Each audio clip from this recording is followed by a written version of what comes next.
नमस्कार, आदाब। Crime petrol dial 100 में जारी है पिछले 2 हफ्तों से एक खास मुहिम, जिसमें पूरे हफ्ते हमारा फोकस भारत के एक राज्य पर रहता है।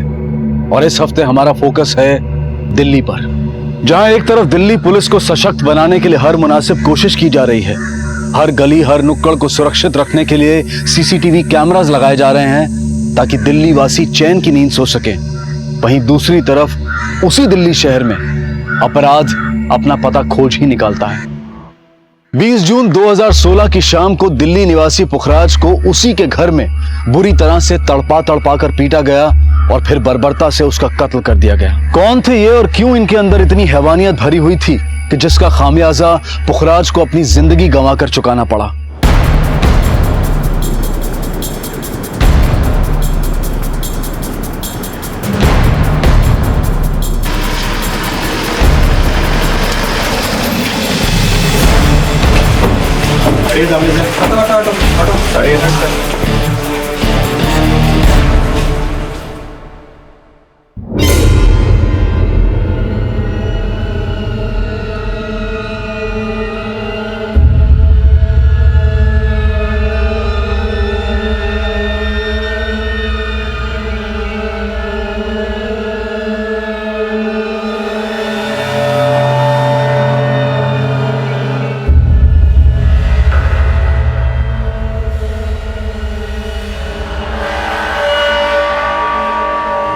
चौधरी, घर चेक करो।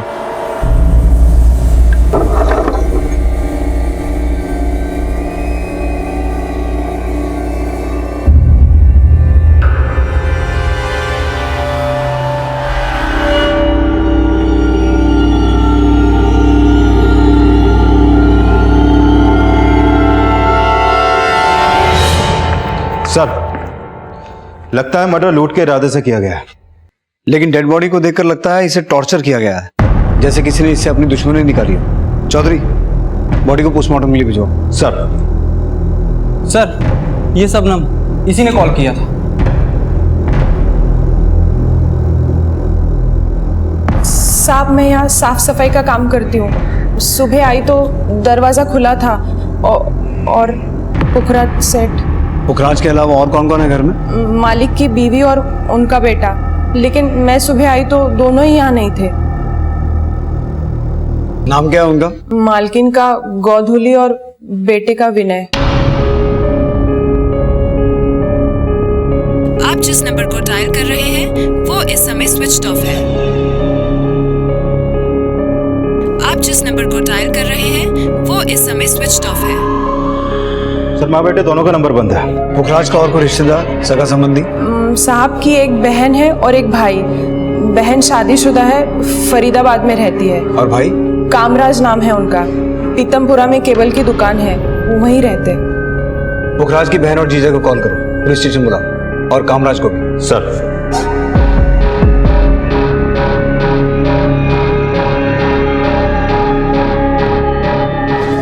कल रात किसी को पुखराज के घर आते जाते देखा था आपने? नहीं सर। पुखराज की बीवी और उसका बेटा कहाँ हो सकते हैं? कल शाम तक तो सब घर पे ही थे।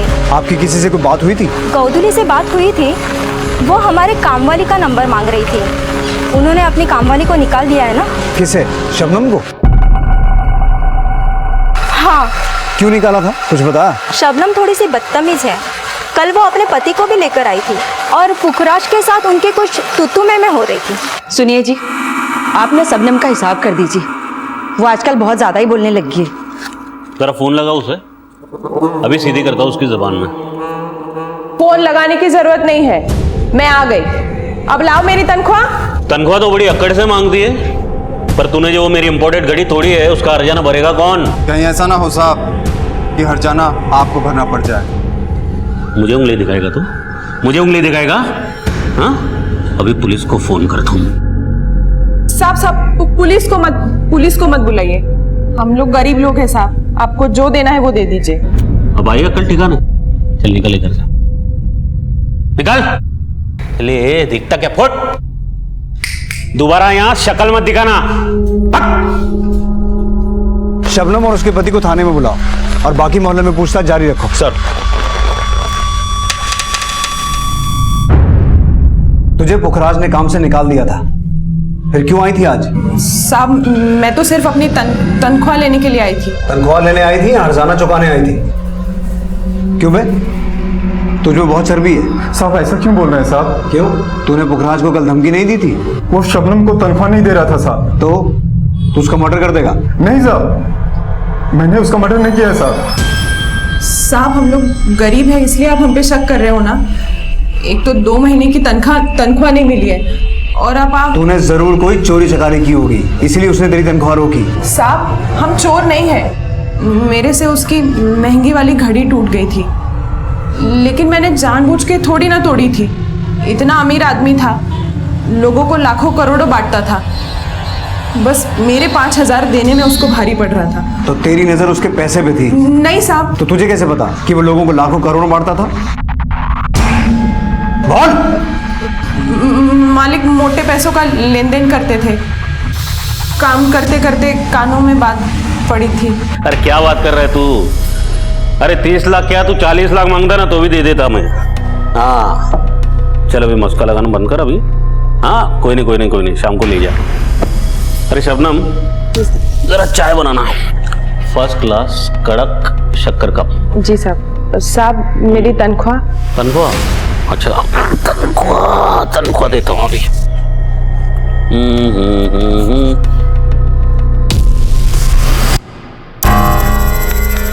साहब पूरी तनख्वाह दीजिए ना, बहुत जरूरत है। पूरी जी? हाँ देख मिनट, आज कौन सा वार है? बुधवार। अगले गुरुवार को लेके जाना, ठीक है? साहब लेके चाय बनाना शबनम, बहुत सर पकड़ के रखा है। जा बना, अदरक डालना भूलना मत। हाँ जा। शबनम ने पूरे 10 दिन इंतजार किए साहब। इस बीच इससे पुखराज सेठ की घड़ी टूट गई, तो वो बोला कि इसको तनख्वाह नहीं मिलेगी साहब। साहब मैं क्या, दूध वाला, किराने वाला, वो सबके पैसे रोक के रखता था। एक नंबर का कंजूस आदमी था वो। हम क्या, उसकी बीवी और बेटा भी परेशान थे उसकी बीवी को वो मारता भी था। बाप की ना जिंदा दफना दूंगा सब साले। तुझ पे हाथ उठाएगा? अपने बाप पे हाथ उठाएगा? हाँ साले, तुम्हें हाथ ना काबू में रखना, अच्छा नहीं होगा।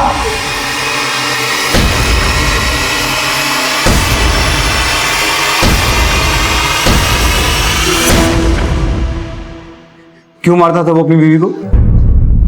मालकिन पे शक करता था।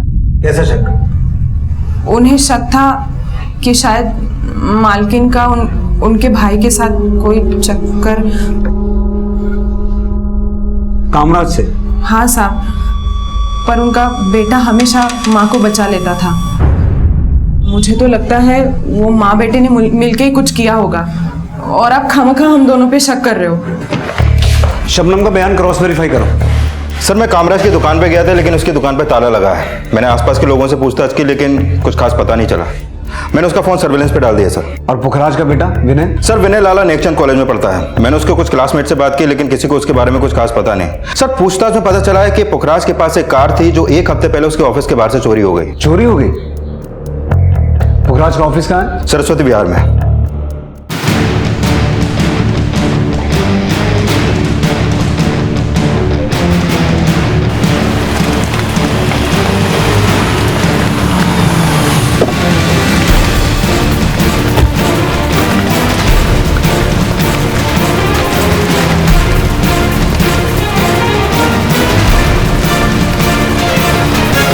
ताला तोड़ो। सर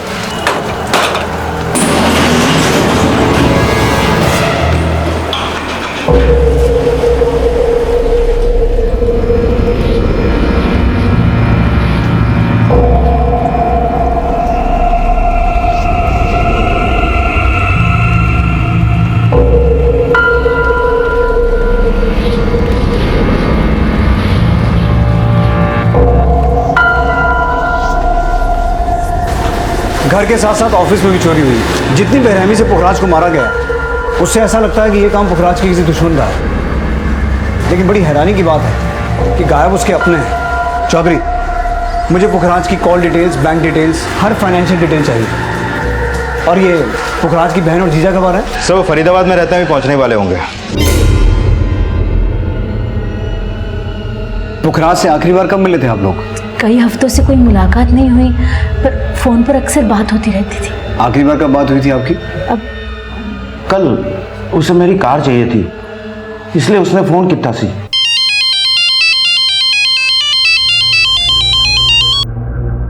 की गल है साले साहब, सवरे सवरे नु कैसे याद आ गई? अरे जीजा जी, भगवान को सुबह सुबह क्या, हर वक्त याद करना चाहिए। और सही में आप तो मेरे लिए भगवान से भी बढ़कर हो जीजा जी। मक्खन मत लगा, बोल किस लिए फोन किया सी?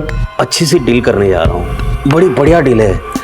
तो अगर आपकी वो लक्की वाली गाड़ी मिल जाती तो डील पक्की हो जाएगी। फिर मैंने साडे ड्राइवर नु कार लेके उसके घर भेज दिया और शाम का उसका थैंक यू का मैसेज भी आया। हमने सुना है कि पुखराज को लगता था कि गोधुली और कामराज के बीच कुछ चल रहा था, ये सच है? नहीं जी, उसे गलतफहमी थी। तो फिर गोधुली और कामराज है कहाँ? और विनय, आपको क्या लगता है इन सब के गायब होने का पुखराज के मर्डर के साथ कोई कनेक्शन हो सकता है? सर हमें खुद समझ में नहीं आ रहा है। सर मैंने पुखराज और उसके घर वालों के कॉल रिकॉर्ड चेक किया, पता चला कि कामराज और गोधुली के बीच में अक्सर कॉल होते थे, लेकिन पुखराज की हत्या वाली रात 10 बजे गोधुली के मोबाइल पे एक पीसीओ से कॉल आया था और उस कॉल के ठीक आधे घंटे बाद गोधुली वहां से पहले सरस्वती बिहार गई, जहां पुखराज का ऑफिस है। हाँ सर, और फिर 11:15 बजे वो रिठाला। सर जब वो रिठाला में थी उस रात, तो ये देखिए 11:15 से 12:15 के बीच में गोधुली और पुखराज के बीच में एक लंबी कॉल हुई और कामराज भी उस समय पुखराज के घर पे ही था और उस कॉल के तुरंत बाद तीनों के फोन बंद हो गए। गोधुली और पुखराज के बीच हुई 1 घंटे की कॉल का क्या चक्कर हो सकता है चौधरी? एक काम करो, गोधुली का नंबर भी सर्विलेंस पे डालो। सर कभी ना कभी तो ऑन होगा ही।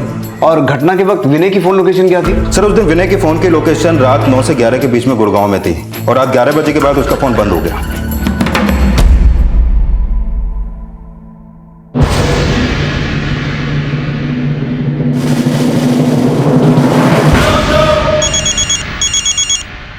विनय, विनय उठ। विनय ये ले, तेरा फोन है, बात कर। सर विनय गुड़गांव के एक फार्म हाउस में था अपने फ्रेंड्स के साथ, मैंने उसे वहां से बुलवा लिया है। सर मेरे फ़ोन की बैटरी चली गई थी सर। बैटरी तो तेरी भी गोली लगती है, ड्रग्स लेता है क्या? नहीं सर, सर बस बियर पी थी कल। बाप को मार के जश्न मना रहा था वहां? मार के? पापा को? सर क्या कह रहे हैं आप? बेटा तमाशा मत कर, तेरे बाप का मर्डर हुआ है और तू नहीं किया है। नहीं सर, मैं मेरे पापा को क्यों मारूंगा सर? अगर तूने अपने बाप को नहीं मारा तो तेरी माँ मार के भाग गई? नहीं सर, मम्मी ऐसी नहीं है सर। तो तेरी मम्मी है कहाँ? देखिए मुझे कुछ नहीं पता, आप क्या कह रहे हैं सर, मुझे कुछ समझ नहीं आ रहा है। सुना है तेरे पापा ने मेड, दूध वाले, किराने वाले सबके पैसे रोक के रखे थे? हाँ सर पापा सबके पैसे रोक के रखते थे। तो फिर क्या लगता है इनमें से कोई है जो तेरे पापा को मार सके? सर मुझे कुछ समझ नहीं आ रहा है, आप क्या कह रहे हैं सर? और किस किस के पैसे रोक के रखे थे पुखराज ने? सर पापा के पास तो मेरी कॉलेज की फीस भरने तक के पैसे नहीं थे। इन लोगों के पैसे कहाँ से देते? सर बस पापा बड़ी बड़ी बातें करते थे, लेकिन असली में कुछ नहीं था उनके पास।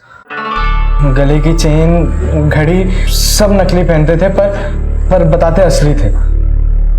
पापा कल से कॉलेज शुरू हो रहे हैं, फीस भरनी है। अरे छोड़िए फीस वीस के चक्कर, इतना पढ़ के करना क्या है तुझे? क्लर्क बनना है क्या? अबे तो बिजनेसमैन का बेटा है, बिजनेसमैन का, समझा? चल आज से मेरे साथ काम पे लग जा। आपके पास पैसे नहीं है क्या पापा? अबे किस भूतने वाले के पास पैसा नहीं है बे? हाँ, मैं ना तेरी कॉलेज खरीद सकता हूँ। आप कॉलेज बाद में खरीदेगा पापा, अभी मुझे फीस के पैसे दीजिए, मुझे आगे पढ़ना है। पढ़ना है तुझे? सही में पढ़ना है? हाँ ठीक है, जहाँ मैं पढ़ा था ना वहाँ तुझे पढ़ा था, पता है कहाँ? लंदन, समझा? वहाँ भेजता हूँ तुझे। 10-15 दिन दे, तुझे फॉरेन भेजने का जुगाड़ करता हूँ मैं। तो देख फिर कैसे पढ़ाई होती है। सर उनसे कुछ मांगो तो बड़ी बड़ी बातें करने लगते थे,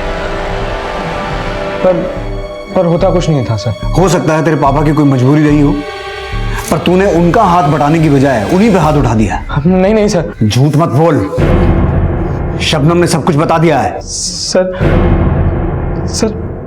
पापा मम्मी को मारते थे सर इसलिए एक बार मैं तेरी मम्मी ने जरूर कुछ किया होगा, इसलिए तेरे पापा ने मारा। मुंह उठा के बात कर। सर पापा मम्मी पर शक करते थे। जान से मार दूंगा साला तुझे।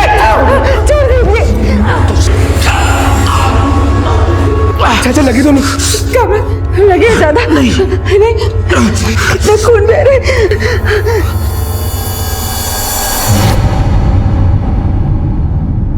तेरे पापा ने कामराज को जान से मारने की कोशिश की? हाँ सर पापा बहुत बुरे थे सर, लेकिन मम्मी और चाचा का कोई अफेयर नहीं था सर। अगर उन दोनों का कोई अफेयर नहीं था तो वो दोनों है कहां? सर मैंने पुखराज के बैंक अकाउंट चेक किए, ये देखिए सर। पिछले 1 महीने से उसके अकाउंट में सिर्फ 5,000 रुपए पड़े हुए हैं। और सर उसकी कार चोरी नहीं हुई थी, वो बैंक की EMI नहीं दे पा रहा था 6 महीने से, इसलिए बैंक वाले उसकी कार उठा के ले गए। इसका मतलब ये हुआ कि पुखराज सिर्फ दिखावा करता था कि उसके पास बहुत पैसा है, असल में उसकी हालत खस्ता ही थी। और चौधरी, मुझे शुरू से यही लग रहा है कि पुखराज की हत्या लूट के इरादे से नहीं, बल्कि उससे किसी ने अपनी दुश्मनी निकाली है। और गोधली और कामराज दोनों का एक साथ गायब होना इस तरफ इशारा कर रहा है कि उन्होंने पुखराज के दिए हर घाव का बदला लिया और जो हाथ लगा वो लेके भाग गए। हम सब अपनी आर्थिक स्थिति को छुपाते हैं, लेकिन पुखराज सिर्फ अपनी आर्थिक हालत को छुपा ही नहीं रहा था, बल्कि अपने झूठ से उसे उल्टा भी दर्शा रहा था। लेकिन वो क्या वजह थी जो पुखराज को ऐसा करने पर मजबूर कर रही थी, ये जानना पुलिस के लिए बेहद जरूरी था। और इस कत्ल के मकसद को समझने के लिए पुखराज को समझना उससे भी ज्यादा जरूरी था, क्योंकि अब तक इस केस से जुड़ी हर बात का सच हैरत से भरा हुआ था। और ऐसी चौंकाने वाली पुखराज की पोस्टमार्टम रिपोर्ट भी थी। सर ये पुखराज की पोस्टमार्टम रिपोर्ट, हत्या का समय रात 12 बजे के आसपास और हत्या की वजह heart failure. Heart failure? Yes sir Pukhraj को इतना टॉर्चर किया गया कि हार्ट फेलियर की वजह से उसने अपना दम तोड़ दिया और तार का फंदा बाद में डाला गया। सर पोस्टमार्टम के मुताबिक उसका गला तब कटा जब वो पूरी तरीके से मर चुका था। इसका मतलब ये हुआ कि दुश्मनी इतनी गहरी थी कि दुश्मनी निकालने वालों ने एक निढाल लाश के गले में अपनी नफरत का फंदा डाला। और ये नफरत की कहानी कामराज, गोधुली और पुखराज इनकी कॉल डिटेल्स बता रही है। उस 1 घंटे की कॉल के दौरान एक तरफ कामराज पुखराज को तड़पा तड़पा के मार रहा था और दूसरी तरफ गोधुली फोन पर उसकी चीखें सुन रही थी। चीख, और जोर से चीख, तेरी चीख की आवाज वहां तक सुनाई पड़नी चाहिए। चीख, और जोर से चीख, चीख। लेकिन ये कांड कामराज और गोधुली ने अकेले नहीं किया, इसमें कोई और भी शामिल है। गोधुली को उस रात जिस पीसीओ से फोन आया था वो जरूर कामराज के आदमियों ने किया होगा। चौधरी, पता लगाओ कामराज के किस किस से क्या क्या संबंध थे। गोधुली की आखिरी फोन लोकेशन, गोधुली और कामराज की फोटो पूरे शहर में सर्कुलेट करवाओ। नफरत परोसने वाले चूहे की बिल में नहीं, जेल में होने चाहिए। सर पुलिस अपनी थ्योरी पर काम कर रही थी और उन्हें अब कामराज और गोधुली की तलाश थी।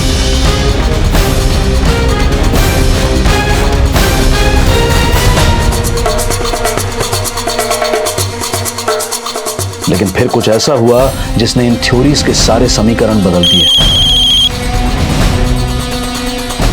हाँ चौधरी,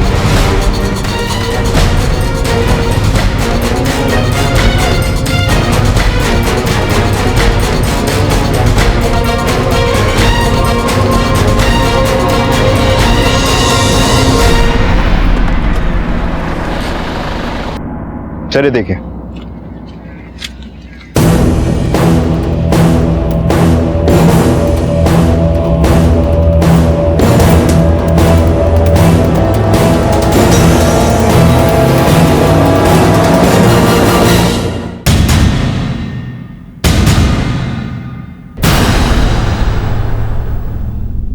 बॉडी को पोस्टमार्टम के लिए भिजवाओ, घर वालों को इन्फॉर्म करो और आरटीओ से पता करो ये गाड़ी किसकी है। सर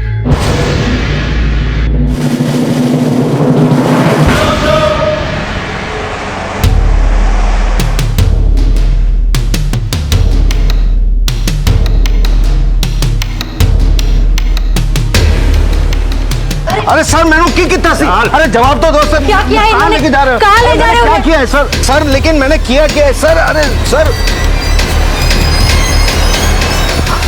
सर मैंने की कितना सी। जिस वैन में गोदली की लाश मिली वो तेरी कंपनी के नाम पर रजिस्टर्ड है।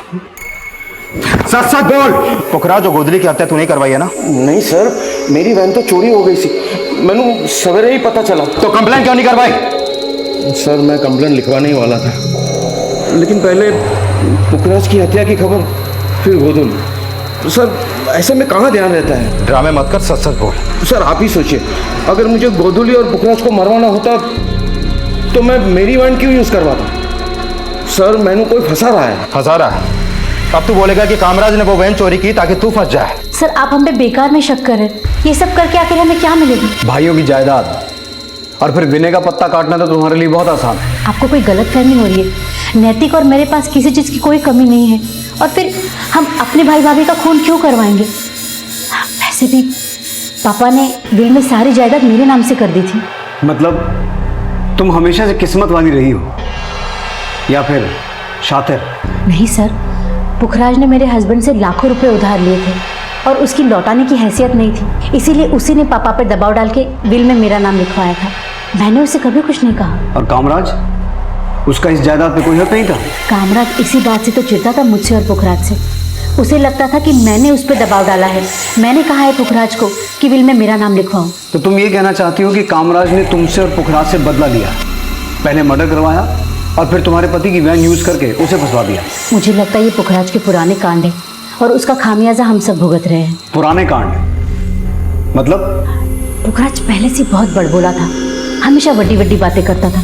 मैंने उसे कितनी बारी समझाया कि पुखराज इतनी बड़ी बड़ी बातें मत किया कर, कोई जबान काट के ले जाएगा।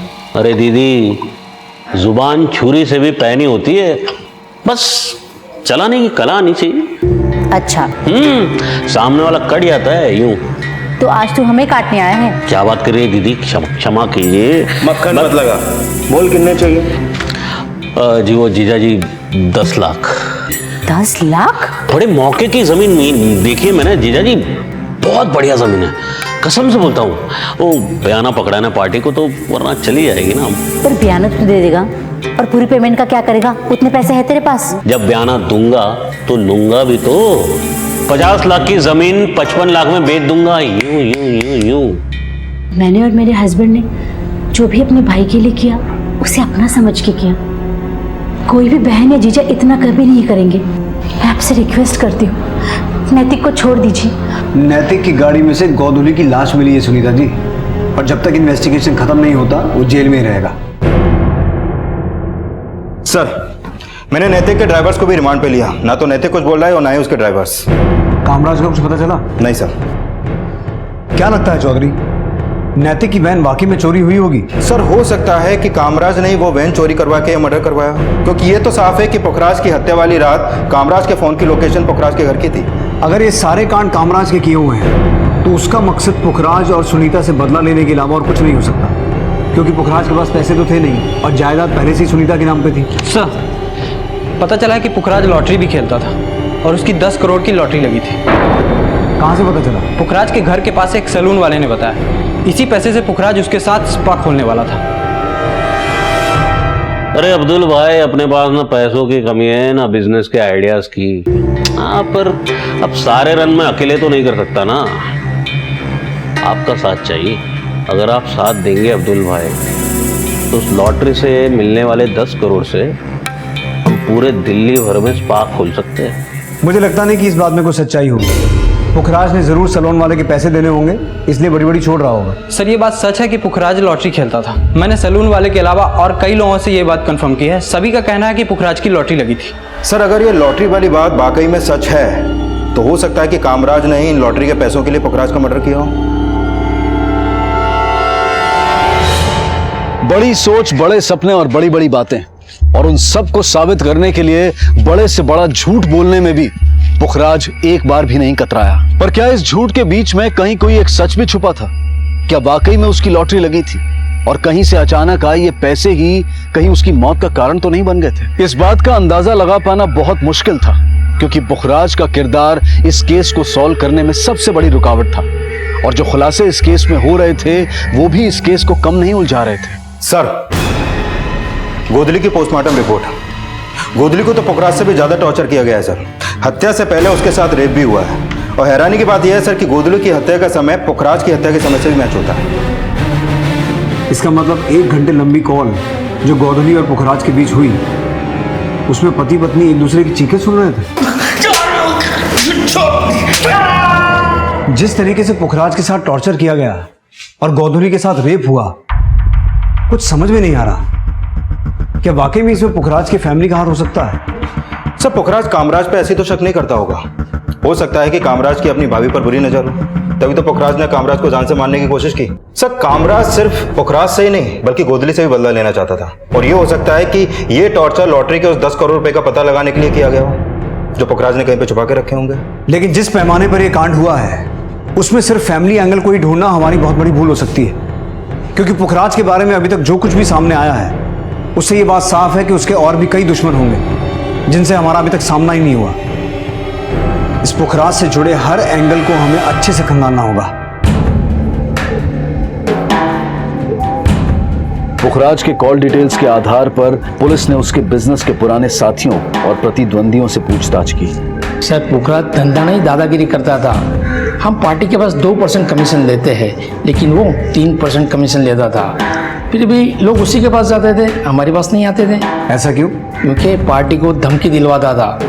मैं तो उसे दूर से ही राम राम करता था जी। पुखराज के साथ में धंधा करना मतलब अपने पैर पे कुल्हाड़ी मारने जैसा है। मतलब? सर, मैं फ्रीलांस एजेंट का काम करता था, पुखराज के लिए पार्टी लाके देता था। लेकिन मुझे ऐसे लगा कि जब तक इस तालाब में वामन सेठ, पुखराज धुमल और राजवीर जैसी बड़ी मछलियाँ हैं, वहाँ मेरे जैसे एजेंट की दाल नहीं गलने वाली। इसलिए 2 महीने पहले ही मैंने ये फील्ड चेंज कर दिया। तो आजकल क्या कर रहा है? एक जगह पे इंटरव्यू दिया है, शायद जॉब लग जाए। हमने सुना है ये पुखराज दूसरे डीलर्स के क्लाइंट्स काटता था, उन्हें धमकियां दिलवाता था। हाँ, पुखराज हमेशा कहता था, जब तक शेर घुर रहा है ना कुत्ते डरते नहीं साले। तो देख उस वामन की कैसे हवा टाइट करता हूं मैं। हाँ सुन बे, तू जरा उस वामन को पिन चुका। हाँ, फिर उस राघव के जरिए मैं उसे हड्डी दिखाता हूँ। हड्डी की लालच में लाल टपकाता हुआ खुद ब खुद फंस जाएगा जाल में। चल रखता हूँ। यार पुखराज भाई, मेरे को क्यों फंसा रहे हो? वो वामन सेठ बड़ा डेंजर आदमी है। यार तू कुत्ते से डरता है बे? हाँ? अबे तेरे सर पे शेर का हाथ है, समझ ले। मुझे लगा कि कहीं इस पुखराज के चक्कर में मैं किसी चक्कर में ना फंस जाऊं, इसलिए वहां से निकलना ही बेहतर समझा। ये पुखराज धमकियां दिलवाता किससे था? मैंने कभी उसे देखा नहीं। तुम्हें क्या लगता है ऐसा कौन हो सकता है जो उसका मर्डर करवा सके? पुखराज से तो सारे चिढ़ते थे, लेकिन वो कौन हो सकता है ये मैं नहीं कह सकता। ठीक है, तुम जा सकते हो। पुखराज के कॉल रिकॉर्ड्स और धमकियां मिलने वाले क्लाइंट्स और डीलर्स के कॉल रिकॉर्ड्स क्रॉस वेरीफाई करो और पता लगाने की कोशिश करो वो था कौन जो पुखराज के कहने पे धमकियां देता था। ये वामन सेठ कौन है? जय माता दी प्रॉपर्टीज का मालिक। सब पता चला है कि हत्या वाले दिन पुखराज अपने जीजा की कार लेकर जिस डील के लिए गया था, उस डील में वामन सेठ का भी लेना देना था। चलो इस वामन सेठ से मिलते हैं।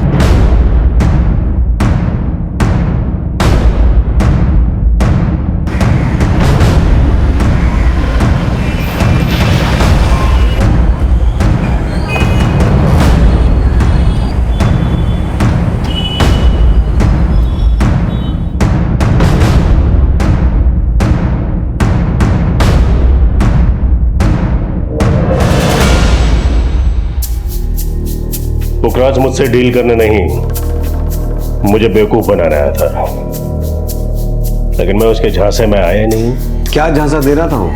नरेला में किसी एनआरआई की कोई जमीन है, नकली पेपर्स दिखा के बोल रहा था एनआरआई पार्टी उसकी है। उसे लगा मैं बेवकूफ बन जाऊंगा। तो तुम उससे ज्यादा चालाक हो। पुखराज जैसे जालसाज से बचने के लिए चौकन्ना रहना जरूरी है। पुखराज से तो खैर सारे ही चौकन्ने रहते थे, लेकिन यही बात समझ में नहीं आ रही कि दुश्मनी निकाली किसने। वो मैं नहीं हूं, तो वो जो कोई भी है उसका मुझे कोई अंदाजा नहीं है।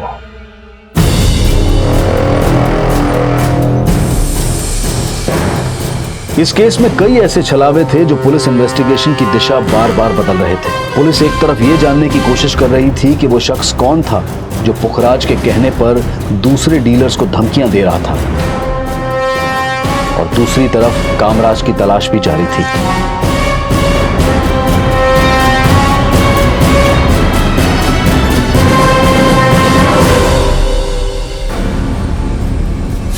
सर, मैंने पुखराज की पूरी हिस्ट्री चेक किया।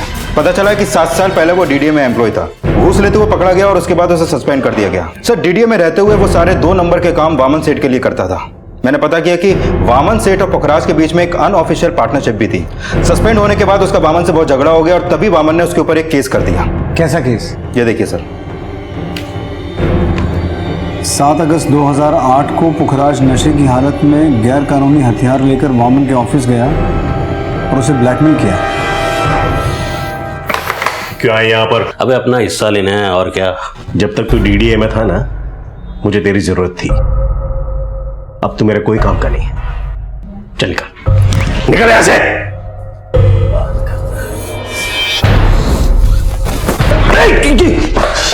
तू ऐसा नहीं मानेगा। अभी मैं पुलिस को बुलाता हूं। ये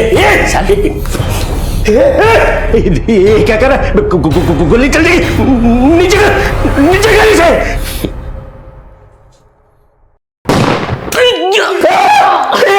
ये क्या तूने? पागल हो गया तू? ये क्या तूने? पुलिस को फोन मैं करूंगा, बोलूंगा कि तूने मुझे जान से मारने की कोशिश की। 7 साल बामुशक्कत, अगर अपनी जिंदगी के 7 साल बचाना चाहता तो अभी का अभी मेरे अकाउंट में 7 लाख ट्रांसफर कर। पुखराज मेरा पार्टनर नहीं था, वो जबरदस्ती मेरे गले पड़ गया था। उसे उसके किए की सजा मिल गई। 7 साल पहले की सजा या? समझता हूं। 7 साल पुरानी दुश्मनी को इस मर्डर से जोड़कर आप यहाँ इन्वेस्टिगेशन करने आए हैं। लेकिन 7 साल पुरानी दुश्मनी की जड़ें अभी तक मौजूद थी, और तुम्हारे बीच जो चूहे बिल्ली की रेस चल रही थी उसकी खबर है हमें। हम जब पिछली बार मिले थे तुमने उस केस के बारे में नहीं बताया। उस वक्त आपने जो भी सवाल पूछे थे मैं उसके जवाब दे दिया। तो अब भी जो पूछ रहा हूँ वो बता दो। पुखराज के मर्डर में तुम्हारा ही हाथ है ना? हवा में तीर छोड़ने का कोई फायदा नहीं है। कोई ठोस सबूत हो तो बोलिए। सर, ये वामन तो बड़े तेवर दिखा रहा है। हो सकता है पुखराज को मारने के लिए इसने कामराज को मोहरा बनाया हो सकता है हत्या वाली रात कामराज के साथ इसी के चट्टे बट्टे हों। और मुझे ऐसा लगता है चौधरी, जैसा कि विजय, राजवीर और राघव ने बताया, पुखराज जिस आदमी से धमकी दिलवाता था वो आदमी भी इसमें शामिल हो सकता है। लेकिन सर, उसका कोई स्ट्रॉन्ग लीड नहीं मिल पा रहा, क्योंकि ये धमकियां अलग अलग नंबर से दी जाती थी। कॉल रिकॉर्ड्स में कुल 25 नंबर हैं जो इन धमकियों से जुड़े हो सकते हैं, लेकिन ज्यादातर नंबर या तो चोरी के हैं या फेक आइडेंटिटी देकर खरीदे हुए सिम। उन सभी नंबर्स को दोबारा क्रॉस वेरीफाई करो। उनमें कोई ना कोई नंबर तो ऐसा होगा जिसके जरिए हम उस तक पहुंच सकते हैं। सर, थोड़ी देर पहले कामराज ने विनय के मोबाइल पे एक पीसीओ से फोन किया था। जिस एरिया में ये पीसीओ है तुम लोग अभी वहां जाओ तुरंत। कामराज को पकड़ने का ये मौका हाथ से निकलना नहीं चाहिए। सर,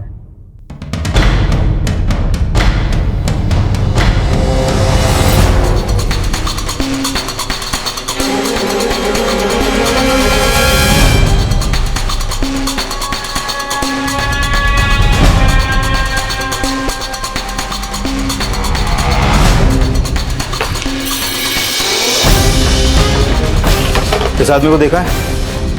सर, ये रूम नंबर 1 में।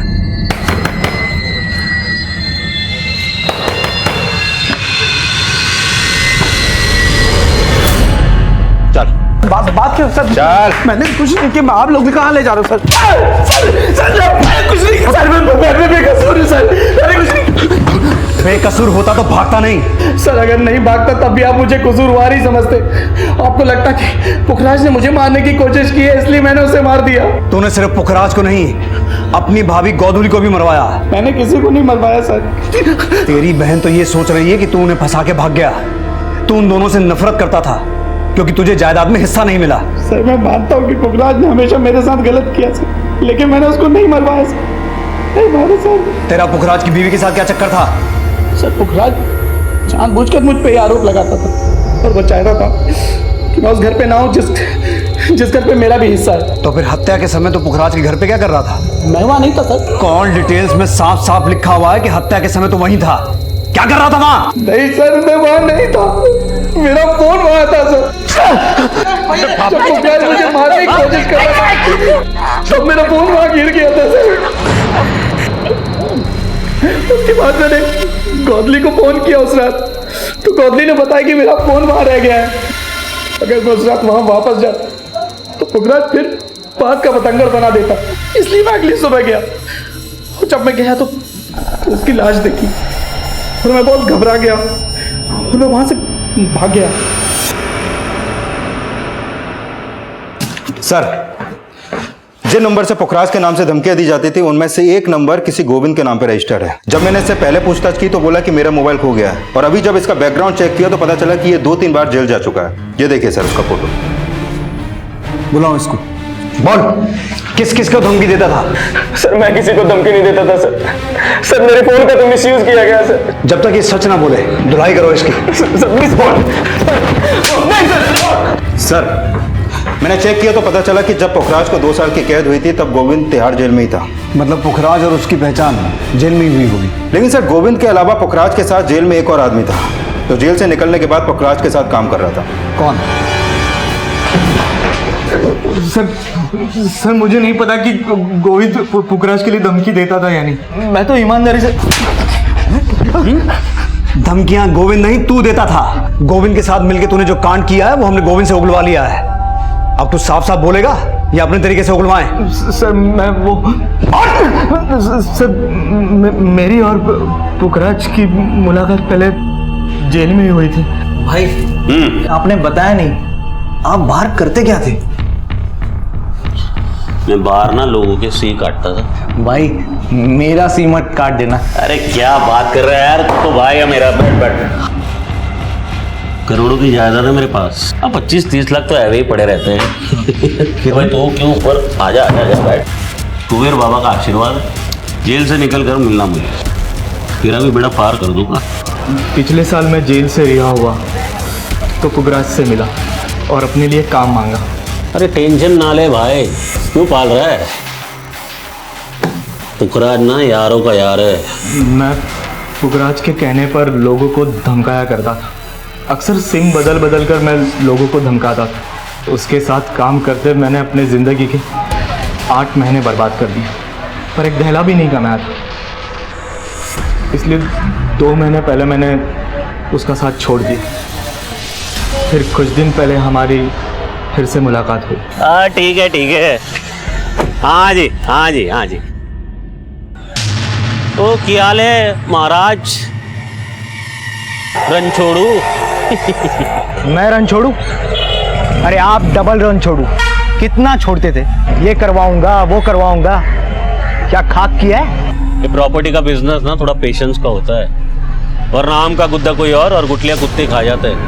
याद है जो वामन साहब की पार्टी सेट की थी तूने? याद है कितने कमाए उससे मैंने? 25 लाख। कितना? 25 लाख। 25 लाख की बात सुनकर मेरे कान खड़े हो गए। मुझे लगा कि पुखराज से पैसा वसूल करने का इससे अच्छा मौका नहीं मिलेगा। इसलिए फिर मैंने अपने पुराने ग्रुप के लोगों के साथ मिलकर एक प्लान बनाया। मुझे पता था कि पुखराज के सर पर उसका जीजा का बहुत सारा कर्जा है और पुखराज उसे एक पैसा भी नहीं लौटा रहा था। इसलिए फिर मैंने उससे फंसाने के लिए उसकी वैन चुराई और पुखराज के घर पहुंचा।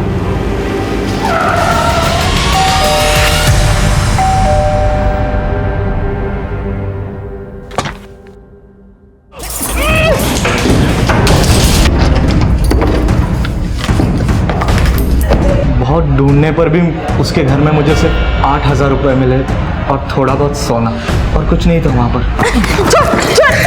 बोल 25 लाख कहाँ पर छुपा के रखे? मेरे पास कोई पैसा नहीं रहा। पकड़ इसको। भाई मर गया। अरे मरा नहीं, नाटक करता है। आदत है इसकी। मर गया भाई ये। बोला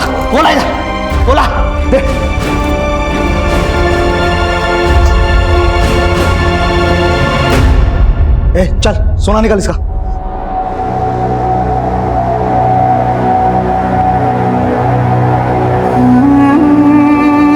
चल निकल जल्दी चल।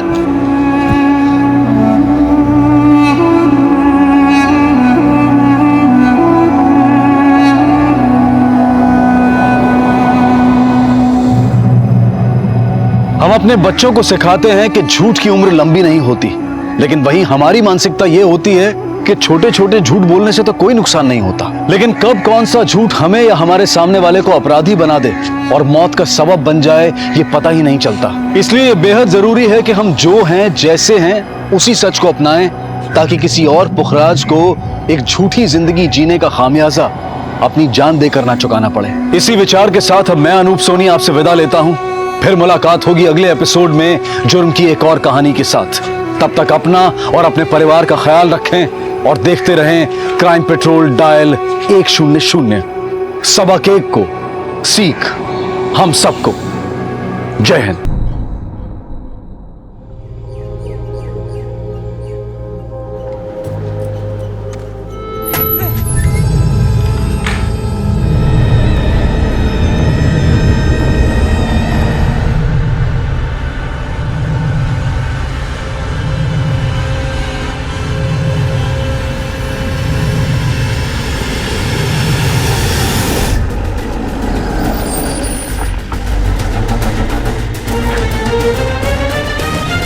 हम प्लम्बर हैं साहब। शर्मा जी ने कहा था कि रसोई का नल बह रहा है, शाम को घर आकर देख जाना। तो वही देखने आया था साहब। दरवाज़ा खुला था तो अंदर आ गया साहब। अंदर आके देखा तो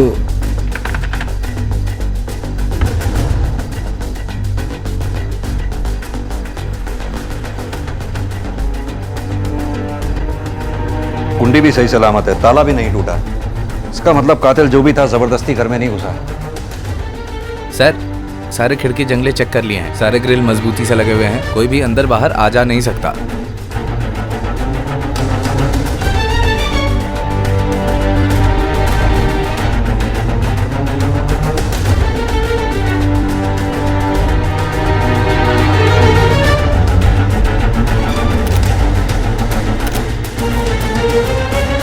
रास्ता दीजिए।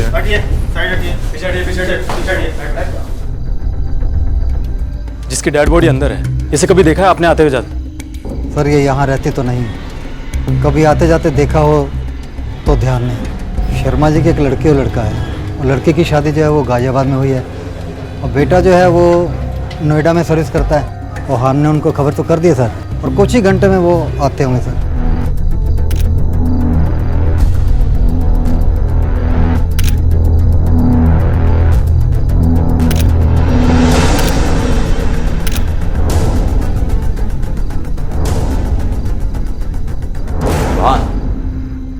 एक मकान जिसमें दो बुजुर्ग अकेले रहते थे, वहां एक 20-21 साल की लड़की की लाश का मिलना, और वो भी बगैर कपड़ों। बात तो समझ में नहीं आई। ये लड़की कौन है, कहां से आई है, इस हालात में यहां क्या कर रही हो? सर, सब जगह देखा, घर में हस्बैंड वाइफ के कपड़े हैं, लेकिन इस लड़की का कोई कपड़ा नहीं मिला है और ना ही कोई लगेज। पता करो ये लड़की उनकी रिश्तेदार है या कोई और।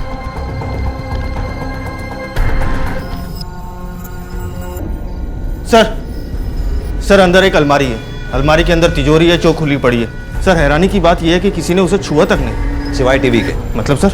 रिमोट बेड पे पड़ा है, और सामने स्टैंड पे चारों तरफ कोई गर्द नहीं जमी हुई, और स्टैंड के पीछे वाले बीचों बीच हिस्से में गर्द जमी हुई है, जो ये शो करता है कि टीवी को स्टैंड से हटे हुए ज्यादा वक्त नहीं गुजरा है।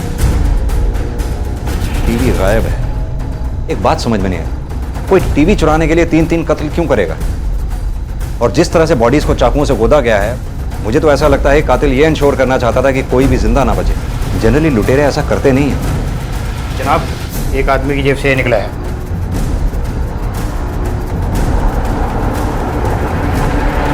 और no,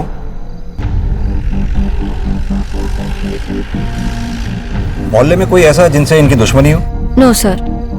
Chauhan sir, mister and Mrs Sharma की और इस लड़की की कॉल डिटेल्स निकलवाओ। सर, कुछ ना कुछ हाथ जरूर लगेगा। लेकिन सर लड़की का फोन मिसिंग है, उसका हैंडबैग भी नहीं है। मैं बाकी इन दोनों की कॉल डिटेल्स निकलवाता हूँ। ओके।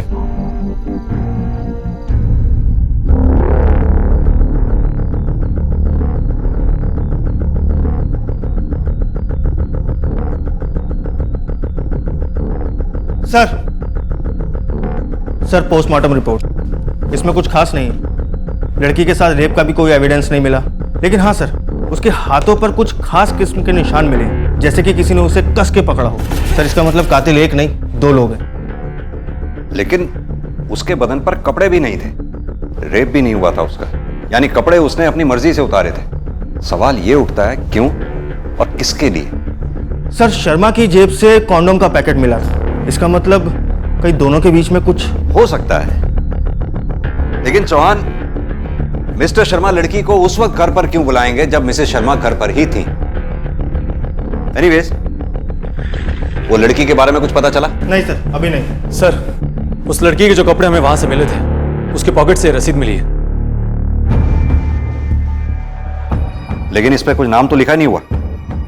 एक काम करो, टेलर के पास जाओ, उसे पूछताछ करो ये किसकी है रसीद। Okay sir. और सर, शर्मा के बेटा बेटी भी हॉस्पिटल पहुंच चुके हैं। ठीक है, आओ चौहान। Okay sir.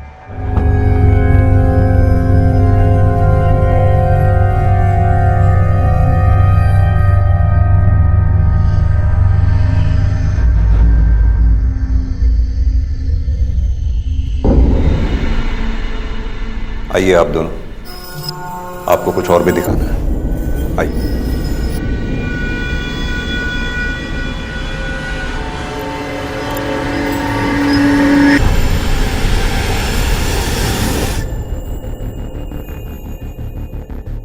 पहचानते हो इसे? कौन है ये? इसकी डेड बॉडी आपके पेरेंट्स की डेड बॉडी इसके साथ ही मिली थी, और जब ये हमें मिली थी इसके बदन पर एक भी कपड़ा नहीं था। हम नहीं पहचानते इसे। पहचानते नहीं या बताना नहीं चाहते? हम ऐसा क्यों करेंगे? क्योंकि हो सकता है इसका रिश्ता आपके पापा के साथ हो और आप इसे छुपाना चाहते हो। हम कुछ नहीं जानते इसके बारे में। बॉडीज कब मिलेंगी?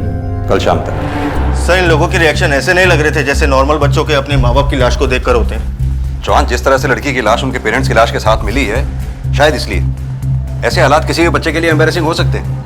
सर, कहीं ऐसा तो नहीं कि मिस्टर शर्मा और उस लड़की के बीच का रिलेशन दोनों को पता चल गया हो और इन दोनों ने ही मिलकर? मैं भी वही सोच रहा हूँ, लेकिन अगर ऐसा है भी तो भी इस लड़की के बारे में पता लगाए बिना हम इस केस में आगे नहीं बढ़ सकते।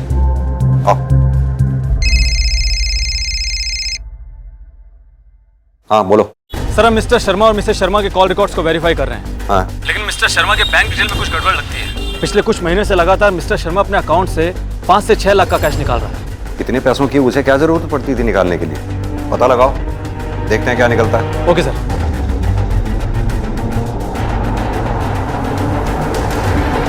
पुलिस के लिए यह बहुत ही चौंका देने वाला और उलझा देने वाला केस था। देश की राजधानी दिल्ली की एक पॉश कॉलोनी के एक घर में उन्हें 3 लाशें मिली थी। इनमें से 2 लाशें उस बुजुर्ग दंपत्ति मिस्टर और मिसेस शर्मा की थीं, जिनका वो घर था और जो वहां अकेले रहते थे। और तीसरी लाश थी एक 20-21 साल की लड़की की। कोई नहीं जानता था कि वो कौन थी, कहां से थी और शर्मास के साथ क्या कर रही थी। और सबसे बड़ा सवाल यह था कि उसके बदन पर कपड़े क्यों नहीं थे, और क्या इस बात का इन हत्याओं से कोई संबंध था?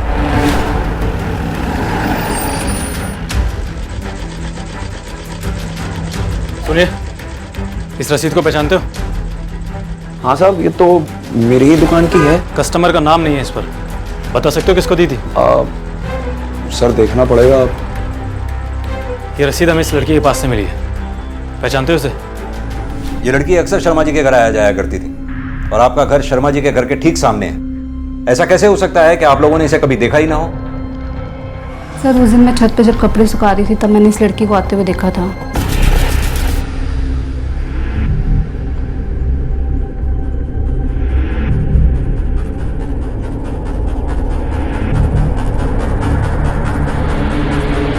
कैसे आई थी ये लड़की? सर, स्कूटी से। नंबर नोट किया आपने स्कूटी का? नहीं सर, नंबर तो नोट नहीं किया। स्कूटी कौन से रंग की थी ये तो देखा होगा ना? सर, वाइट कलर की थी। कितने बजे होंगे उस वक्त? सर, ठीक से तो टाइम का नहीं पता, 12:30 का टाइम था शायद। ठीक, थैंक यू।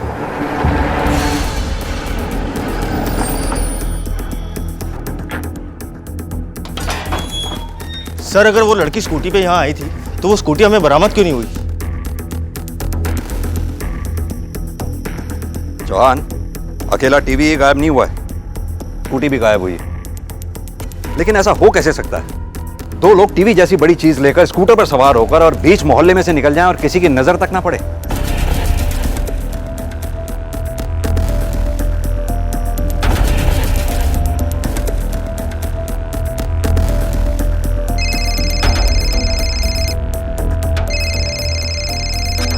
हाँ चावला, बोलो। सर, उस लड़की का नाम छाया है, टेलर उसे पहचानता है। उसकी रेगुलर कस्टमर थी, लेकिन उसके पास ना तो उसका कोई फ़ोन नंबर है और ना ही कोई एड्रेस। अच्छा, यानी लड़की उसके आसपास ही कहीं रहती या काम करती होगी।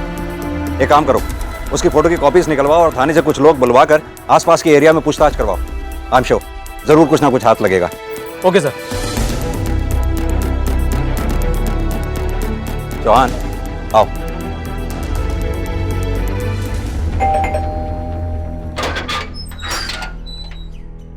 जी सर, दादी को अल्जाइमर है। कभी कभी उनको ऐसी चीजें दिखाई देती और सुनाई देती है जो अक्सर होती भी नहीं। खुसर फुसर के कर रहे हैं, तेनों की लगता है मैं बह रही हूं, उन्हें सुनाई नहीं देता। दादी की गल है, किसी कुछ दसना चाहते हो? मैं अपने बेटे से फोन पे बात कर रही थी, 2 लड़के आए सामने के घर से टीवी लेके स्कूटी पे चले गए। कितने बजे होंगे उस वक्त? टाइम नहीं पता सर। मुझे नहीं लगता इन्होंने कुछ देखा होगा सर। मैंने आपको इनके बारे में बताया था कि नहीं, ये सच कह रही हैं। वो 2 लोग ही थे। आप इनका फोन चेक करो।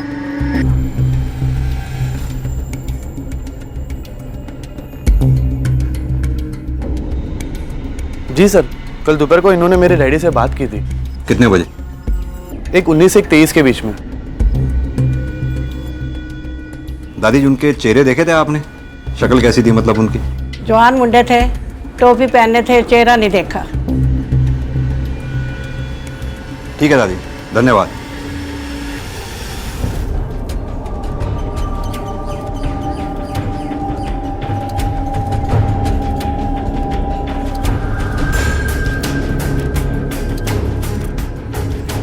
देखा तो है इस लड़की को आते जाते, पर पता नहीं कौन है।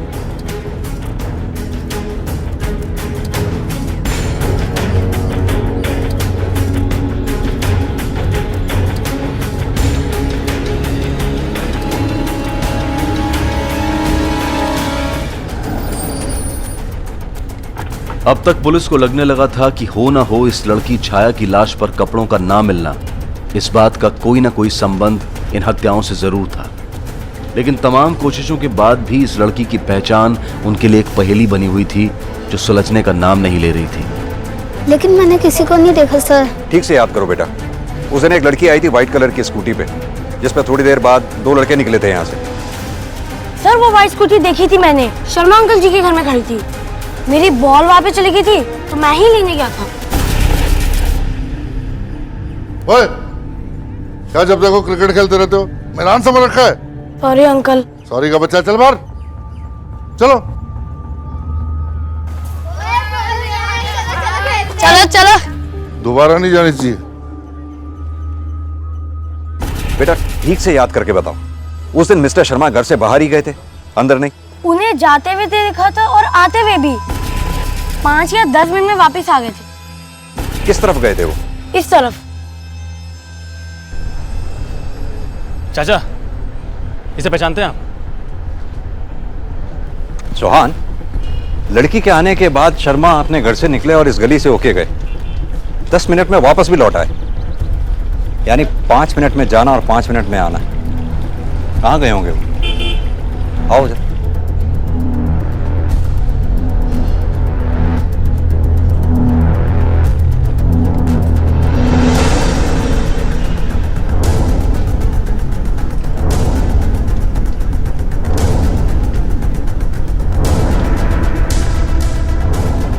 हाँ सर, शर्मा जी कल आए हुए थे। क्या लेने आए थे वो? सर कॉन्डम लेने आए थे।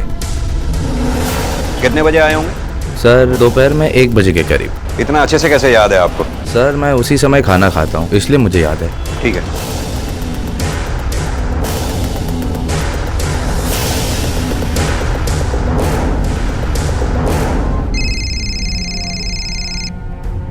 हेलो सर, उस लड़की का एड्रेस मिल गया है, यहीं पास ही में रहती है। मैं वहीं जा रहा हूँ और मैंने एड्रेस आपको मैसेज कर दिया है। वेरी गुड, पहुँचता हूँ मैं। Okay sir.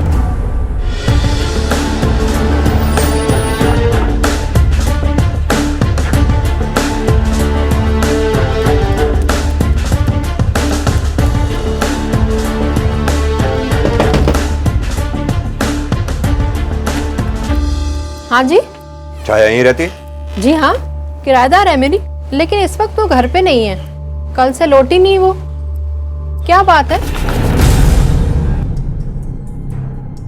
इसी कमरे में रहती है, मतलब रहती थी। अकेली रहती थी वो यहाँ? जी। कहाँ काम करती थी? किसी ब्यूटी पार्लर में, नॉर्थ प्लेस में। कोई स्कूटी थी उसके पास? हाँ थी ना, एक सफेद रंग की स्कूटी थी, उसी से आया जाया करती थी वो। नंबर होगा उसका आपके पास? हाँ देंगे हमें? हाँ हाँ श्योर। अच्छा, कहाँ की रहने वाली थी वो और कितने समय से रह रही थी? वो बरेली की थी और तकरीबन 1.5 साल से यहाँ रहती थी।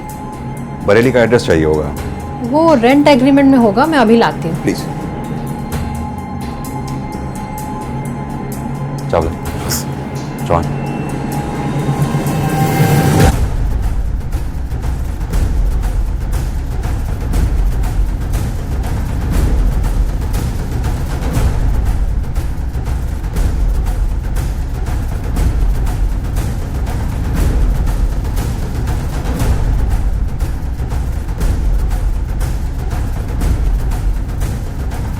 सर, इसकी माली हालत तो काफी अच्छी लगती है।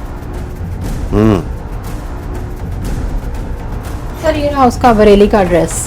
उसका पति रहता है वहाँ, आदित्य नाम है उसका। मैम, छाया का मोबाइल नंबर और जिस ब्यूटी पार्लर में वो काम करती थी वहाँ का भी एड्रेस चाहिए होगा। मैं अभी लाती हूँ। Thank you. चावला। हाँ सर। बरेली पुलिस को कांटेक्ट करो और छाया का वहाँ का एड्रेस उनको भेजो। Okay sir. और इस आदित्य को दिल्ली बुलवाओ। Okay sir.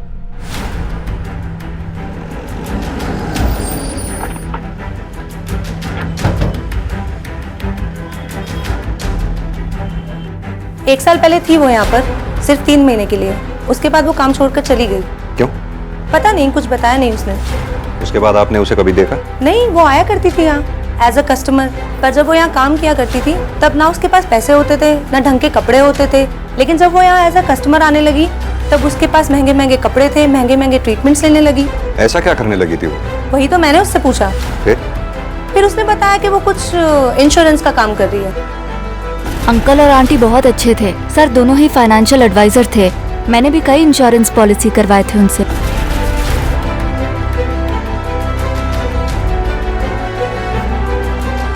ठीक है, थैंक यू।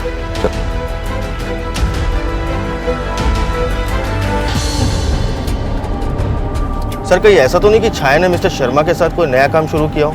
वैसे भी वो फाइनेंशियल एडवाइजर थे, हो सकता है इसी सिलसिले में वो उनके घर आती जाती है। हो सकता है, लेकिन छाया की लाश का शर्मा के घर पर बगैर कपड़ों के मिलना और छाया के साथ साथ शर्मा का भी कत्ल होना, कोई कनेक्शन नहीं बैठ रहा है। स्कूटी के बारे में कुछ पता चला? नहीं सर, अभी तक तो नहीं, लेकिन हमने सभी थानों में अलर्ट कर दिया है और कई मैकेनिक्स और एजेंट्स को बोल दिया है जो पुरानी गाड़ियों में डील करते हैं। जल्दी को सुराग मिल जाएगा सर।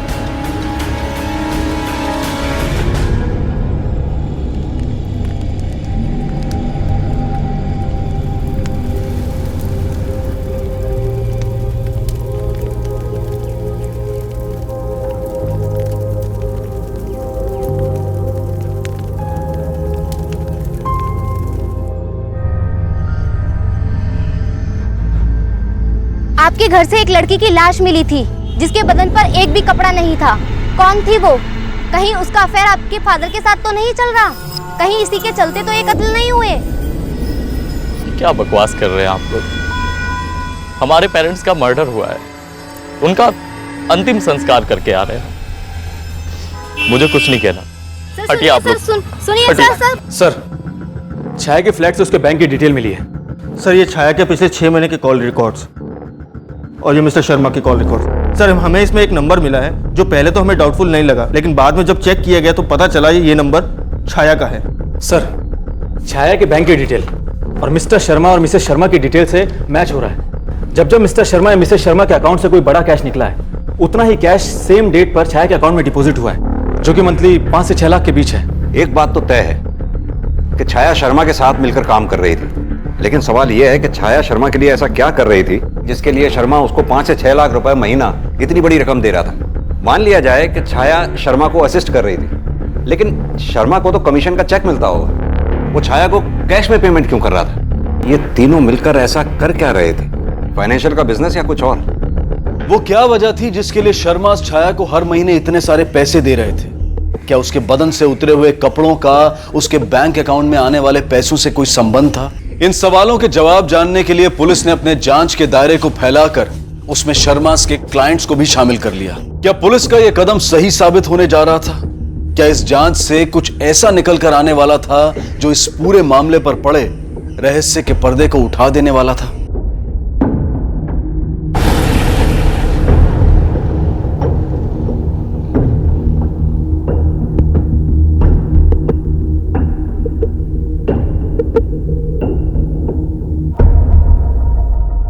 जब हमें छाया की लाश मिली, उसके बदन पर एक भी कपड़ा नहीं था। हालांकि उसके साथ कोई जबरदस्ती नहीं की गई थी। ये इन लोगों के घर पर थी। जानते हैं आप इन्हें? नहीं सर, मैं इनको नहीं जानता। आपकी छाया से शादी कब हुई थी? 2 साल पहले, जब मैं IAS की तैयारी कर रहा था। घर वाले पैसे भेजते थे, लेकिन उससे हमारा गुजारा नहीं हो पाता था। तब छाया यहाँ चली आई। वो एक पार्लर में काम करती थी। वो मुझे पैसे भेजा करती थी ताकि मैं अपनी पढ़ाई पूरी कर सकूं। देखो आदित्य, जिस ब्यूटी पार्लर में छाया काम करती थी, वहाँ उसने सिर्फ 3 महीने काम किया। वहाँ से काम छोड़कर वो इन दोनों के साथ काम करने लगी थी। इनफैक्ट इनके फाइनेंस बिजनेस में वो इनको असिस्ट करने लगी थी। सर, फाइनेंस का काम? नहीं सर, ऐसा नहीं हो सकता। क्यों? सर, वो तो पढ़ी लिखी ही नहीं थी। क्या? जी सर। आदित्य सही कह रहा था। छाया पढ़ना लिखना नहीं जानती थी। फिर वो शर्मा के बिजनेस में ऐसा क्या कर रही थी जिसके लिए शर्मा उसे 3 लाख रुपए जैसी बड़ी रकम हर महीने देता था? कुछ तो ऐसा है इस फाइनेंस के बिजनेस में जो हमसे छूट रहा है। एक काम करो, सारे क्लाइंट्स की डिटेल्स फिर से निकालो। देखो ये छाया कहाँ फिट बैठती है। Sir, mister and Mrs Sharma कभी बड़े एजेंट नहीं रहे, बस ठीक ठाक कमा लेते थे। लेकिन 2014 की शुरुआत में उनका बिजनेस बिल्कुल ठप पड़ गया सर। मुश्किल से 1 या 2 पॉलिसीज की उन्होंने। लेकिन सर 2015 की शुरुआत के बाद उनके बिजनेस ने बहुत स्पीड पकड़ी। उन्होंने इतनी पॉलिसीज की जितनी उन्होंने कभी नहीं की। 2015 में उनकी शुरुआत हुई। छाया उनके कॉन्टैक्ट में कब आई? सर, उसके कॉल रिकॉर्ड के हिसाब से फरवरी 2015 में छाया उनके कॉन्टैक्ट में आई थी। सर, ये मिस्टर शर्मा के क्लाइंट्स की लिस्ट जिन्होंने उनसे पॉलिसीज करवाई थी।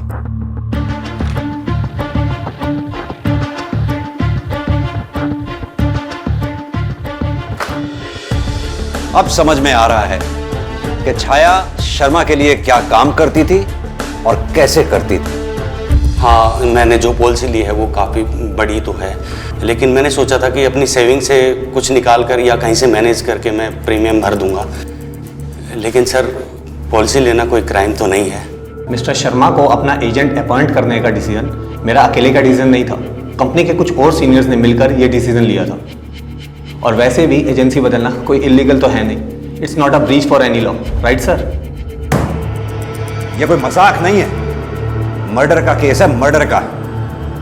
अगर अपनी सलामती चाहते हो, सच सच बता दो कि असली मामला क्या है, वरना सच निकलवाने के और भी तरीके आते हैं हमें। सर, मैं आपसे कई बार कह चुका हूं कि मिस्टर शर्मा का प्रपोजल हमारे पुराने एजेंट के प्रपोजल से कहीं ज़्यादा बेटर था। इसलिए मैंने अपनी कंपनी के फायदे को देखते हुए मिस्टर शर्मा के प्रपोजल को अप्रूवल दे दी। तुम्हें क्या लगता है हमें नहीं पता कि वो तुमने पॉलिसी क्यों ली थी? ये ऐसे नहीं मानेगा चावला। बुलाओ इसकी बीवी को और बैठाओ इसके सामने। क्या क्या इसने हरकतें की थी वो पॉलिसी लेने के लिए। Okay sir. No sir, no sir, please, मैं सब कुछ बताता हूँ। मैंने कुछ साल पहले एक छोटी सी पॉलिसी ली थी मिस्टर एंड मिसेस शर्मा से, तो उसी के सिलसिले में वो मेरे घर पर आए थे। अरे प्रतिभा, देखो सही इसको एक बार। शर्मा जी, ऑलरेडी मैं आपसे एक पॉलिसी ले चुका हूँ। अरे मत लेना, खोल के देखो तो सही एक बार। हाँ, समझे? नई असिस्टेंट है मेरी, खुश कर देती है। कस्टमर देख के पॉलिसी देती है। भाभी जी आ गई, भाभी जी आ गई। थैंक यू भाभी, चाय का शुक्रिया। और मैं दूसरे दिन मिस्टर शर्मा के घर चला गया। अरे आइए आइए प्रतीक बाबू, स्मार्ट लग रहे यार। हैं? अब आए पूरी तैयारी से।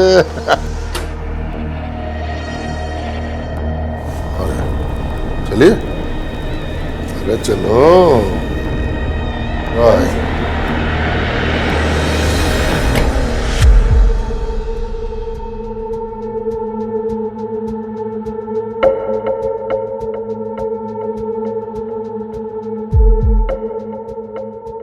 मुझे पता है सर, मेरा वो सब करना गलत था। मुझे उनके घर नहीं जाना चाहिए था। ये मेरी बहुत बड़ी गलती थी सर। लेकिन सर, मैं उनके मर्डर के बारे में कुछ नहीं जानता। मैं बेकसूर हूँ सर। प्लीज़ सर, मुझे जाने दीजिए। शर्मा और उसकी बीवी क्लाइंट को फांसने के लिए छाया को चारे की तरह इस्तेमाल करते थे। छाया को भी इससे कोई तकलीफ नहीं थी, उसे उसका हिस्सा मिल रहा था। तकलीफ थी तो फिर किसे, और वो भी इतनी कि उसने छाया के साथ साथ शर्मा और उसकी बीवी तीनों का कत्ल कर दिया। सर इतनी तकलीफ तो एक ही आदमी को हो सकती है, छाया का पति आदित्य। सर हो सकता है उसने छाया के बारे में सब पता लगा लिया हो और गुस्से में आकर उसे मारा या मरवाया हो। सर हरीश और अनुजा भी ऐसा कर सकते हैं, क्योंकि सेम रीजन उन पर भी लागू होता है।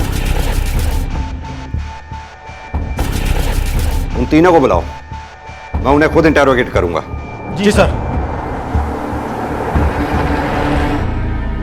सर आप हम पे शक कर रहे हैं? मैं नोएडा में रहता हूं, मेरी बहन गाजियाबाद में। यहां पर हमारे माँ बाप क्या कर रहे हैं हमें कैसे पता होगा?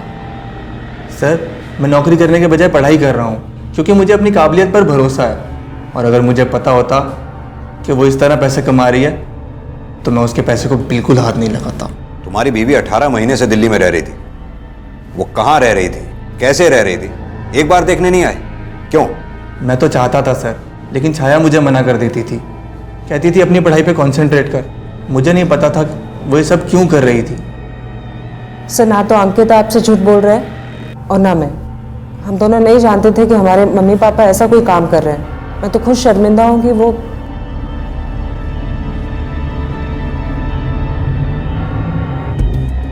छाया 18 महीने पहले दिल्ली में आई और आते ही उसे ब्यूटी पार्लर में काम मिल गया, जहां उसने अगले 3 महीने तक काम किया।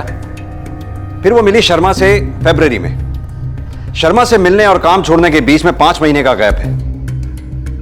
इन 5 महीने में उसने क्या किया होगा?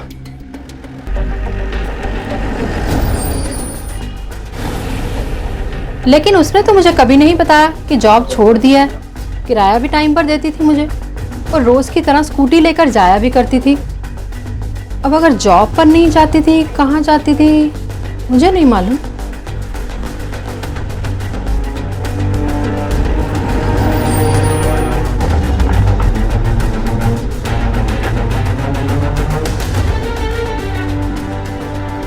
पता तो तब होता ना सर जब वो कुछ बताती। ना उसने कोई रीजन दिया ना कोई शिकायत की, बस बोला जॉब छोड़ना चाहती हूँ और जॉब छोड़ के चली गई। उसके बाद उसने क्या किया मुझे कोई आइडिया नहीं।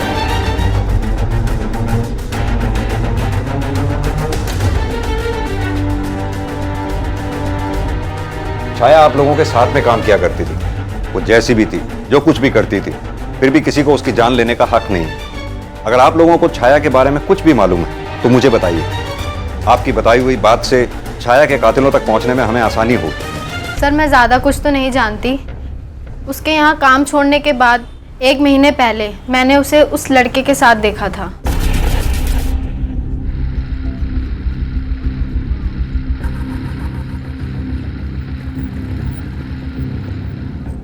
किस लड़के के साथ? सर मैंने उसका चेहरा तो नहीं देखा, लेकिन हाँ उसकी मकान मालकिन ज़रूर जानती होगी, क्योंकि वो उनके घर आता जाता था।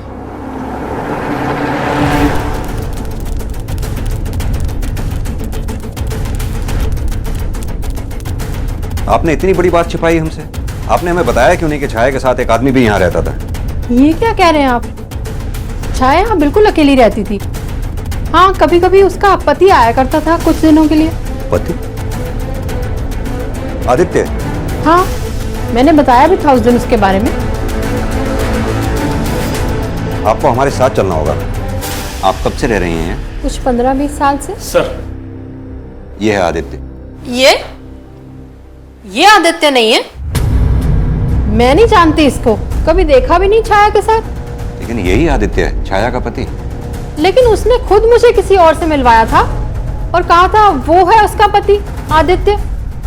जिस लड़के को छाया ने अपना पति कहकर आपसे मिलवाया था, उसका चेहरा तो अच्छी तरह याद होगा आपको। जी हाँ। स्केच आर्टिस्ट बुलवाओ। Okay sir. सर ये स्केच। इस स्केच को आसपास के सभी थानों में फैक्स कर दो और तुम इस स्केच को लेकर छाया जहां रहती थी उसके आसपास के एरिया में पूछताछ करो, क्योंकि अगर ये लड़का छाया के साथ उसके घर पर आता जाता था, किसी न किसी ने इसको जरूर देखा होगा। Okay sir.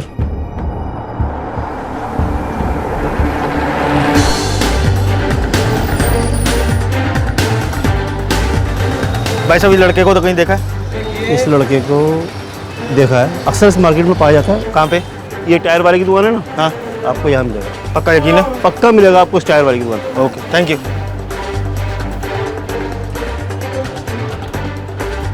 भाई साहब, इस लड़के को कहीं देखा है? हाँ जानता हूँ ना, यहीं बैठता है साहब। कहाँ मिलेगा? ये बाजू वाली दुकान के पास मिलेगा सर, उधर कहीं।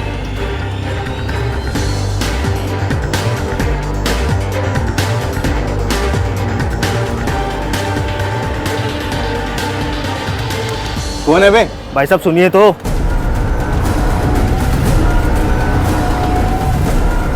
चल तुझे सैर करवाते हैं। सर जी मैंने क्या किया सर जी? सर जी और कितनी देर बिठा के रखेंगे सर जी? सर जी 3 घंटे हो गए हैं। बैठ। सर जी मैं सब कुछ बता चुका हूँ, जो बताया वो बिल्कुल सच है। चल फिर से बता सब कुछ। सर जी ये सच है कि हम दोनों का लफड़ा था। हम दोनों पति पत्नी की तरह रहते थे। सर जी वो मेरी जरूरतों का ख्याल रखती थी और मैं भी उसकी जरूरतों का ख्याल रखता था। लेकिन एक दिन उसने मुझसे रिश्ता तोड़ दिया। एक दिन वो आकर बोली कि वो शादीशुदा है और उसे बहुत बुरा लगता है कि वो अपने पति को धोखा दे रही है। सर जी लेकिन तब से लेके अब तक मैंने उसकी शक्ल नहीं देखी। सर जी इस मामले में मेरा कोई लेना देना नहीं है। सर छाया के कॉल रिकॉर्ड्स, सर इसमें इसका एक भी नंबर नहीं है। इसने उसे कभी फोन किया ही नहीं। नहीं सर जी, मेरी तो उससे अक्सर बातें हुआ करती थी। सर जी जब हम दोनों साथ में थे तो हम रोज बात किया करते थे। सर जी उसका नंबर भी होगा मेरे पास। ये लीजिए। जॉन चेक करो। नहीं सर, ये नंबर छाया के नंबर से मैच नहीं कर रहा। नहीं सर जी, मेरी तो इस नंबर से बात हुआ करती थी। सर जी जब हम दोनों साथ में थे तो हमारी अक्सर बातें हुआ करती थी। तो इसका मतलब छाया के पास 2 नंबर थे। एक काम करो, इस नंबर की डिटेल्स निकलवाओ। सर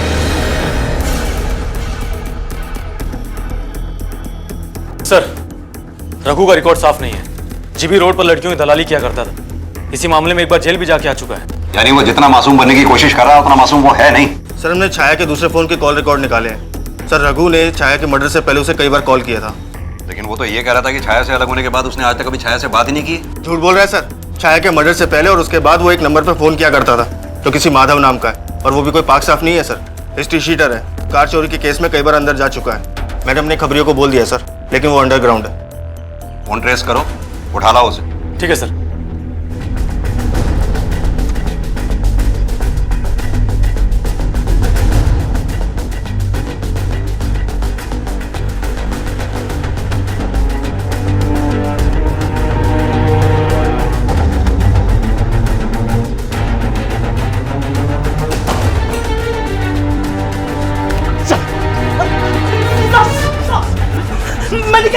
तुझे क्या लगता है तुझे मालूम नहीं, मुजरिम की दौड़ चाहे कितनी भी तेज क्यों ना हो, खत्म जेल के दरवाजे पर ही होती है। मैंने कुछ नहीं किया साहब। झूठ बोल बता, तेरे साथ वो तेरा दूसरा दोस्त कौन था? हाँ साहब मेरा एक दोस्त था साहब।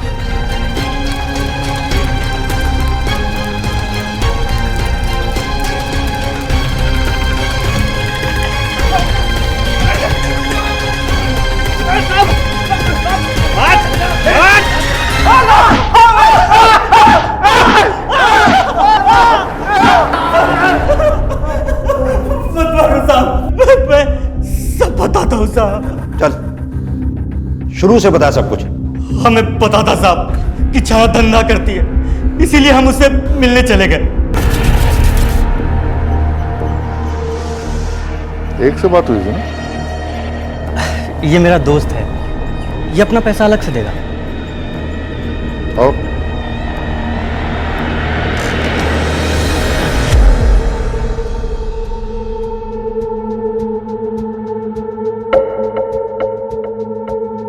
कौन आ रहा है पहले?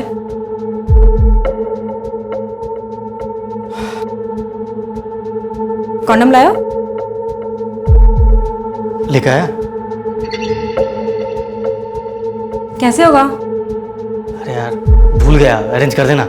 मैं कहाँ से अरेंज करूँ? दुकान खोल के बैठी हूँ। सुन ना, अरेंज कर दे, पैसे ले लियो अलग से। रुको देखती हूँ।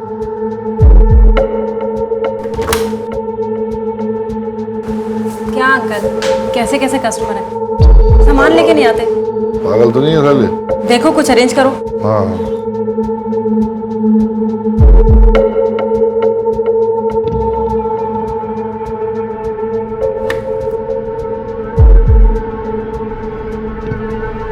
तुम लोग भी ना ऐसी जगह पे आके बिना कॉन्डम। आ जाओ। हम खाली उस लड़की को मारने के लिए गए थे। झूठ। अगर तुम छाया को ही मारने गए थे तो उसे उसके घर पे भी मार सकते थे, फिर शर्मा के घर पे उसे मारने की क्या जरूरत थी? हमने यही सोचा था, लेकिन छाया किसी और जगह मिलने के लिए तैयार ही नहीं हो रही थी। उसने कहा कि उससे सभी ग्राहक यहीं मिलने आते हैं, इसलिए मजबूरी में हमें भी जाना पड़ा साहब। फिर हमने सोचा कि ठीक है, उसे उसी रूम में मारकर हम निकल जाएंगे, लेकिन तभी साहब शर्मा की बीवी सामने से आ रही थी और हमें उसे भी मारना पड़ा साहब। और शर्मा, उसे क्यों मारा तुमने? वो तो घर पर नहीं था। फंस गए थे साहब, हम फंस गए थे। हम बुढ़िया को मारकर निकलने ही वाले थे कि देखा बाहर से बुड्ढे ने दरवाजा लॉक कर दिया। लॉक कर दिया बे। ये चारों तरफ से लॉक है क्या? ये तो किचन है बे। का दरवाजा?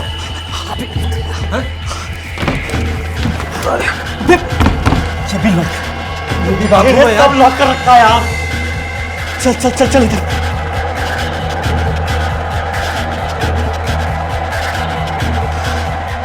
यार तो फंस गए यार, अब क्या करें? फिर हमें मजबूरी में वही रुककर इंतजार करना पड़ा था। जब बुढ़ा दरवाजा खोलकर अंदर आया तो हमने उसे भी मार दिया। नहीं मारते साहब तो उस लाश को देखकर चीखता और हम गली में ही पकड़े जाते साहब। लेकिन शर्मा बाहर से दरवाजा क्यों लॉक करके गया था? हमें पता नहीं साहब। इस सवाल का बहुत आसान जवाब है चावला। जब कोई इंसान गलत काम करता है तो उसे छुपाने की हर मुमकिन कोशिश करता है। शर्मा ने भी बाहर से ताला इसीलिए लगाया होगा कि छाया और उसका क्लाइंट जब घर के अंदर हो तो कोई बाहर से आए और ताला देखकर लौट जाए। लेकिन छाया को क्यों मारा तुमने? उससे क्या दुश्मनी थी तुम्हारी? साहब हमारी उससे कोई दुश्मनी नहीं थी साहब, पर मैं सट्टे में बहुत पैसे हार गया था साहब, और सटोरिया मेरे जान के पीछे पड़ा था साहब। मेरे दोस्त ने कहा कि अगर उस लड़की को खत्म कर दोगे तो मैं तुम्हारा सारा कर्जा उतार दूंगा। बस इसीलिए मैंने उस लड़की को मार दिया साहब। कौन था वो दोस्त? क्या नाम था उसका? साहब रघु।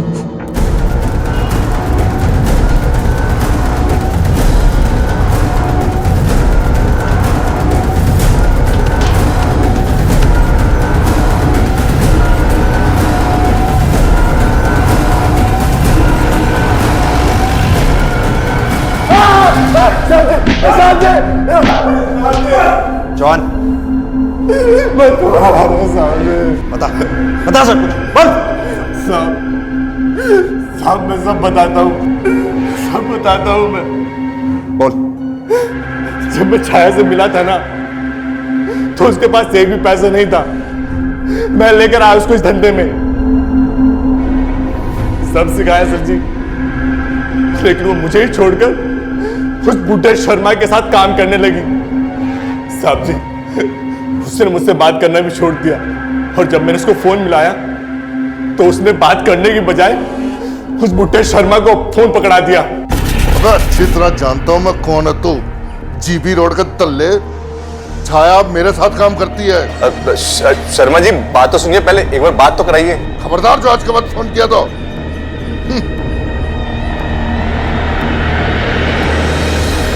सर जी मैं लेकर आया उसको इस धंधे में, लेकिन मुझे ही धोखा देकर वो उस बुड्ढे शर्मा के साथ काम करने लगी। मैंने सोच लिया था सर जी कि उसे खत्म कर दूंगा, इसलिए मैंने माधव और दिनेश को कस्टमर बनाकर भेजा उसे मारने के लिए। लेकिन सर एक बात समझ नहीं है, शर्मा को इतना सब करने की जरूरत क्या थी? बच्चे सेटल थे, अच्छा खासा कमा रहे थे, और फिर उनकी उम्र भी तो हो चुकी थी, उसके बावजूद ये सब। जवान, लालच का कोई लॉजिक नहीं होता।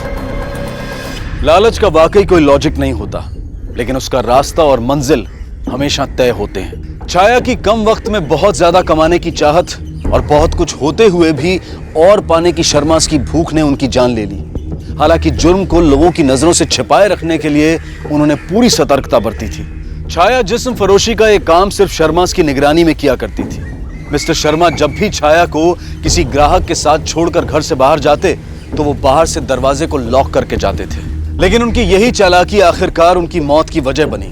अगर मिस्टर शर्मा उस दिन दरवाजा बाहर से लॉक करके नहीं गए होते तो शायद आज वो जिंदा होते।